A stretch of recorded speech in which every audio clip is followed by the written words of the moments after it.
Friends, today we shall learn the anatomy of scalp, wherein we shall learn the various layers of scalp, their nerve supply, blood supply, venous drainage, lymphatic drainage, and some applied aspects. So first of all, what is scalp? So scalp is the soft tissues covering the vault of skull. Talking about its extent, so until it extends till the supraorbital margins, the superior margins of the orbit.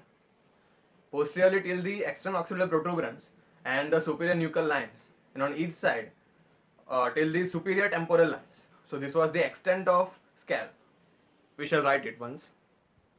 So anteriorly it extends till the supraorbital margins, posteriorly till the external occipital protuberance and the superior nuchal lines which extend from it, and on each side the superior temporal lines. And you need to see these things in the actual skull, and then only you will be able to actually understand the things. Talking about the layers of scalp, so it has 5 layers: S, C, A, L, and P. So S is our skin. Skin is the first layer, and it's obvious as the most apparent layer is the skin. Then we have the superficial fascia or the connective tissue. That is the C. Then coming to the A is the aponeurosis, the epicranial aponeurosis, also known as gallia aponeurotica. Then we have the loose areolar tissue, L. And lastly coming to the P is the pericranium. So now let's discuss the individual layers in detail. Beginning with the skin, the uppermost and the first layer, that is the skin, the S. So skin is thick and hairy, and it's obvious that hair are present quite abundantly on the scalp. So much so that when generally we talk about hair, we refer to the hair on the scalp, though hair are present in many other places. So the skin is thick and hairy and consists of many sebaceous and sweat glands. And it is adherent to the subjacent aponeurosis, the gallia aponeurotica, through the superficial fascia, as in palm and soles. Then coming to the next layer, that is our C, that is the superficial fascia or the connective tissue layer.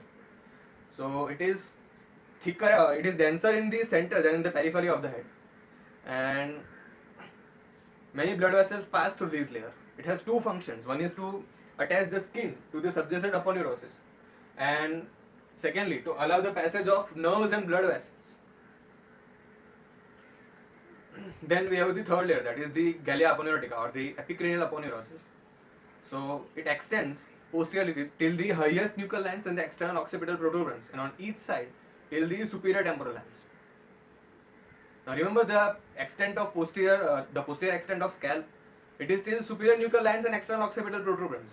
So it may create a confusion because while if there is an exam, then many things are present in your mind. Many things have been clubbed up in your mind. So it may create confusion between the two. So I have a logic which can ward off that confusion. So if you begin from here to cover more area, okay, tell me which area would be greater if we begin from here, till this or till this? Yes, the lower part, if it extends to the lower part, then the area will be greater. And the aponeurosis is a part of scalp, right? So scalp, the extent of scalp must be greater than the aponeurosis.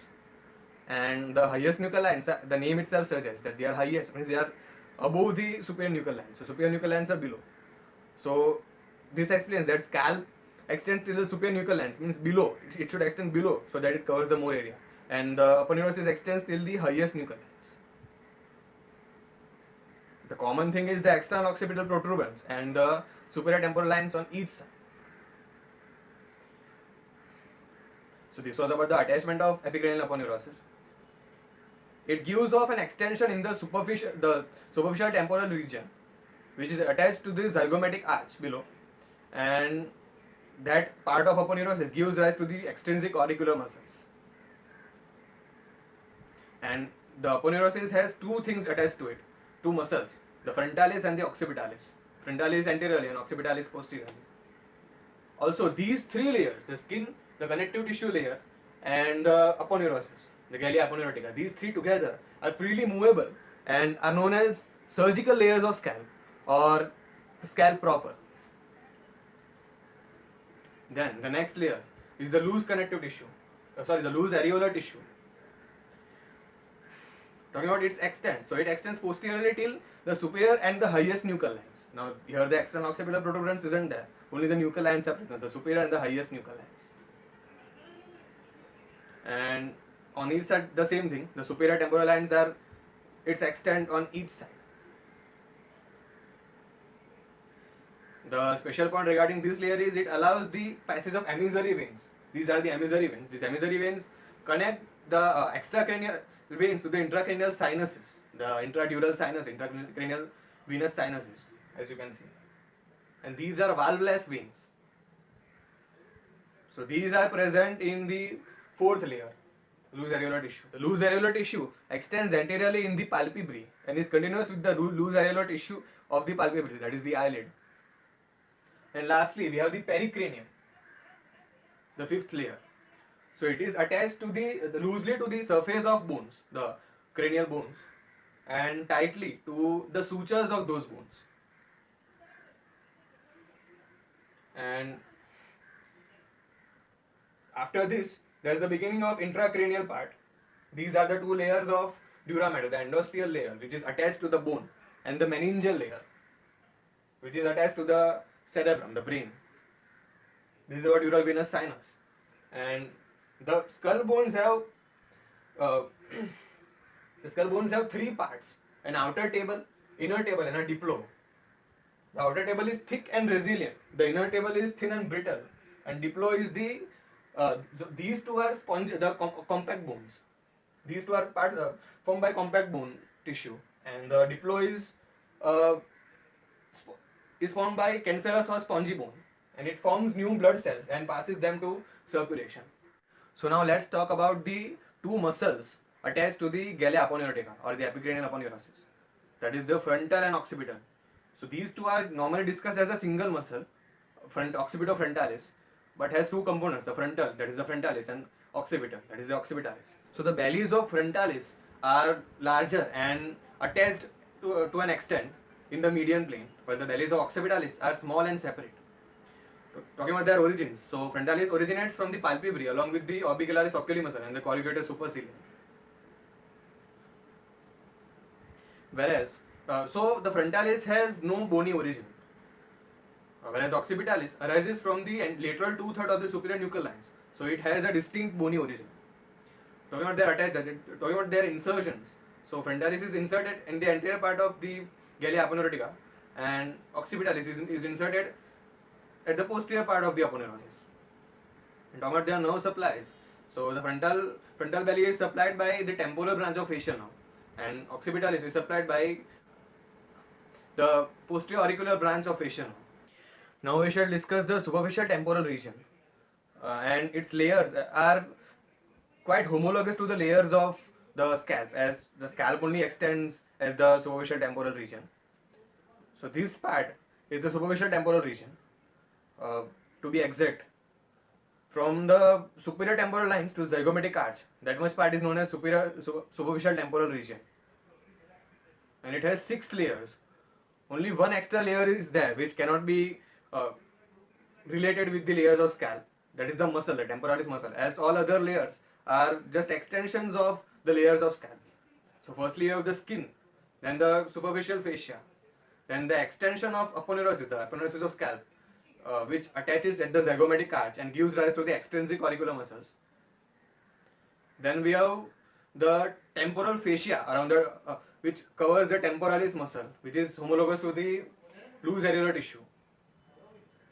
And then the temporalis muscle, which lies beneath the fascia, and lastly the pericranium. So these are the 6 layers of superficial temporal region. Blood supply and nerve supply and many other things are just the same for scalp and superficial temporal region, so they are studied together. Now discussing the sensory nerve supply of the scalp. So no need to mug up, it's quite logical and quite simple to understand. So firstly we have the eye, right? Then the cheek here, and beneath the cheek we have the zygomatic bone. Then the temporal region, the temple.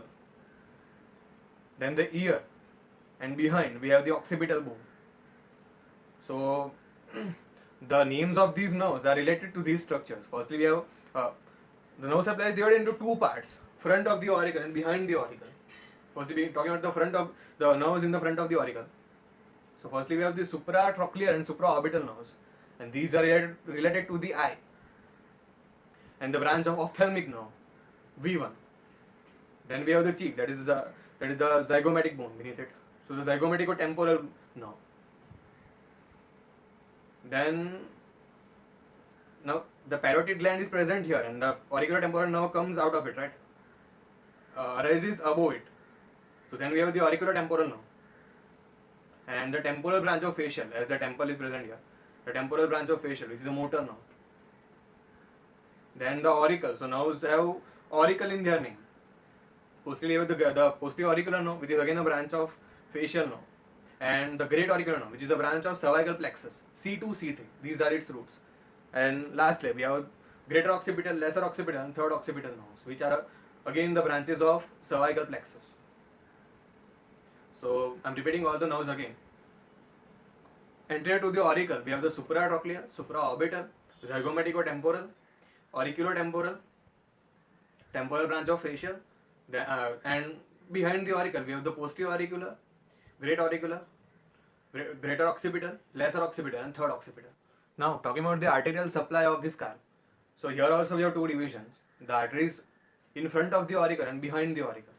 And this is kind of similar to the nerves.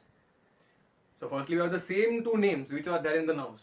The supratrochlear and the supraorbital. And these are the branches of ophthalmic artery, which is internal branch of internal carotid artery.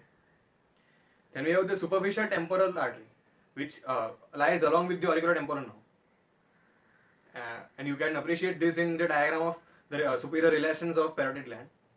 The superficial temporal artery and the nerve, they emerge out of the gland. And behind the auricle, we have the posterior auricular artery and the occipital artery, both of which are the branches of external carotid. Now, let's discuss the venous drainage of scalp. We have the supratrochlear vein, supraorbital vein, superficial temporal vein, posterior auricular vein, and occipital vein.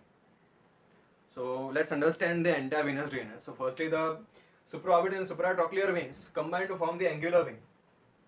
This angular vein then continues as the facial vein, and the facial vein is connected to the pterygoid venous plexus through the deep facial vein. The pterygoid venous plexus connects to the cavernous sinus to the emissary veins. As we saw that emissary veins connect the extracranial veins to the intracranial venous sinuses. Then the facial vein, now on the other side, the superficial temporal vein ascends in front of the tragus and combines with the maxillary vein in the substance of parotid gland. And now it is known as retromandibular vein. So we came across our third vein, the superficial temporal vein. Now this retromandibular vein gives anterior and posterior. The anterior division combines with the facial vein to form a common facial vein, which drains into the internal jugular vein. And on the other side, posterior division combines with the posterior auricular vein. We have a fourth vein. And these two combine and drain into the external jugular vein. And the fifth vein, it is not visible in the diagram, but it is the occipital vein. It drains into the suboccipital venous plexus. So this was about the venous drainage of scalp. And also we have two other set of veins, the emissary veins and the diploic veins. Emissary veins, as I said, connect the extracranial veins to intercranial sinuses and are devoid of valve. And diploic veins supply the diplo, that is the cancellous bone or the spongy bone, beneath the two tables of compact bone, that is the outer and inner table of the skull bones. And there are four emissary veins, four diploic veins. One is the frontal diploic vein, anterior temporal diploic vein, posterior temporal diploic vein, and occipital diploic vein. And they all drain into various venous sinuses. Then, talking about the lymphatic drainage. So anteriorly, we have the preauricular or the parotid lymph nodes, and posteriorly, we have the posterior auricular, also known as mastoid, and occipital lymph nodes. So posterior part is drained by two sets of lymph nodes, posterior auricular and occipital. So discussing the applied aspects of scalp, we'll go layer by layer. So firstly, beginning with the first layer, that is the skin. So as you all know, there is an abundance of sebaceous glands in the skin, and this makes it the skin of scalp quite susceptible to sebaceous cysts. So it's a very common site of the occurrence of sebaceous cysts. And then we have the connective tissue layer, that is the superficial fascia. It doesn't allow the retraction of blood vessels or the vasoconstriction, and so there is a profuse bleeding. And this bleeding can be stopped when the wounds are pressed against the bones of scalp. And also, as it is a very dense layer, so the hemorrhages and fluid accumulation doesn't spread much, and so inflammation doesn't spread but is very painful as the fluid cannot spread. Then we have the aponeurosis layer, the Gallia aponeurotica. So if there is if the transverse section of scalp is done, the wounds of scalp gape due to the presence of Gallia aponeurotica. Then we come to the most crucial layer of scalp, that is the dangerous layer of scalp, also known as the safety layer of scalp. Quite contrasting, but I'll explain why it is called so. So, as we discussed before, this layer consists of emissary veins, and if there is an infection or anything in this layer, then the infection can straight away go to the intracranial venous sinuses, like cavernous sinus, through the emissary veins, and can cause cavernous sinus thrombosis, which is a very serious condition and a medical emergency. So that's why it's known as the dangerous layer of scalp. And interestingly, it is also known as the safety layer of scalp. Why? Now we saw that in superficial fascia, the spread doesn't occur.